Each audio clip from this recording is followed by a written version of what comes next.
G'day and welcome to the Noble True Football World Cup edition. And boy, isn't the Football World Cup so exciting? It's in high gear already. It's like the Super Bowl of not scoring and poor referee decisions.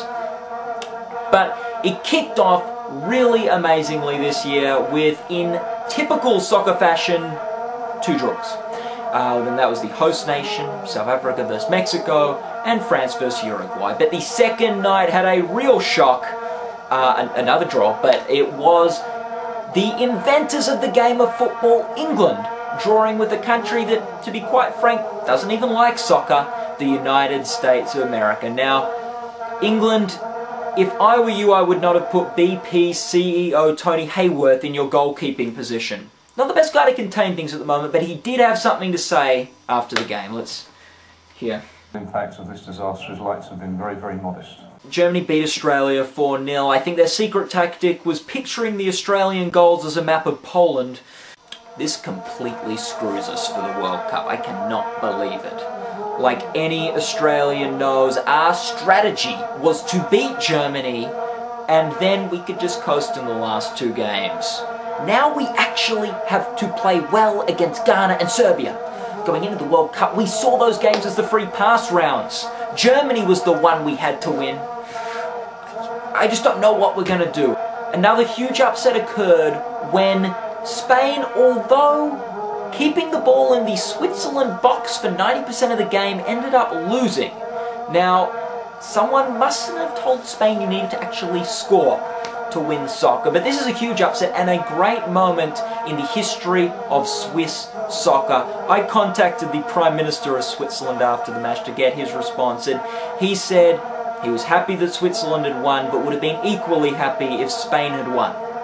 Very neutral and diplomatic of the Prime Minister of Switzerland.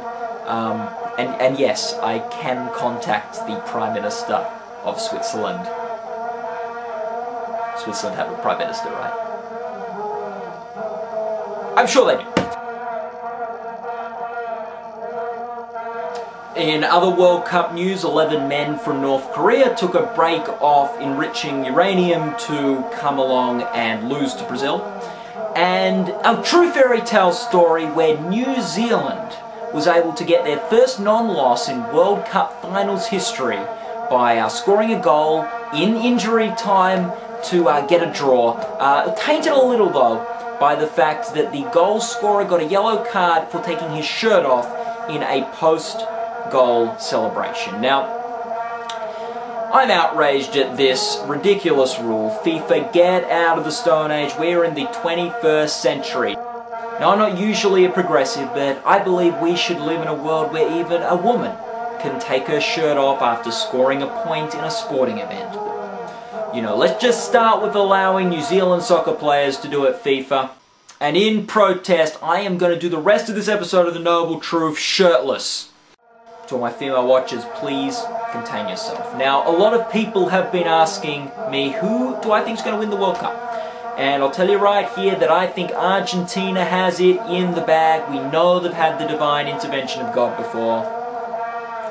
Anyway, that's my World Cup special edition of The Noble Truth. See you next time. Bye. Can we get that sound off? That is so...